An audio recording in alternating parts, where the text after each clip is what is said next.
ఈ దినము మనము దేవునికి శ్రేష్టమైన పాత్రలుగా మనము కనపరుచుకుంటున్నామా, లేక ఎంగిలి గిన్నెలాగా, అంటే ఎంగిలైపోయిన మనసులతో మనం దేవుని సన్నిధికి వెళ్తున్నామా?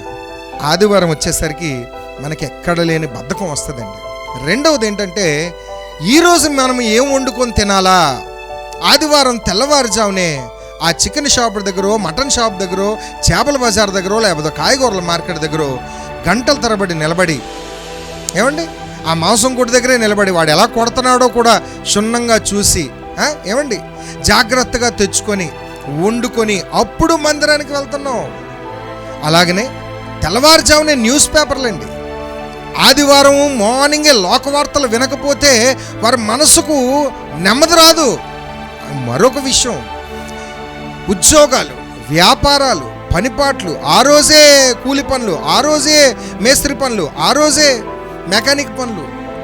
ఏమండి ఆదివారమే మీకు దొరుకుతుందండి, ఆదివారమే మీకు పనులు వస్తాయండి, ఆదివారమే కూలికి వెళ్ళాలా, ఆదివారమే ఉద్యోగంకి వెళ్ళాలా, ఆదివారమే స్పెషల్ క్లాసులకి వెళ్ళాలా?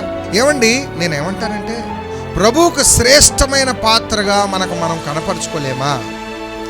శరీర దౌర్బల్యము, శరీర సుఖము, ఇవి శరీరానికి పట్టిన ఎంగిళ్ళు. ఈ ఎంగిలి పట్టిన పాత్రతో మనము ప్రభు సన్నిధికి వెళ్ళకూడదు. ప్రభు సన్నిధికి ఉత్సాహంగా వెళ్ళాలి. ఈ విధంగా చూడండి, మన పాత్రలు, మన మనస్సులు ఎంగిలి పరిచేసుకుంటున్నాం. దేవుడికి ఎంగిలి గిన్నె పెడతావా? దేవునికి ఎంగిలి గిన్నెగా కనిపిస్తావా? నువ్వు ఎంగిలి పడకు.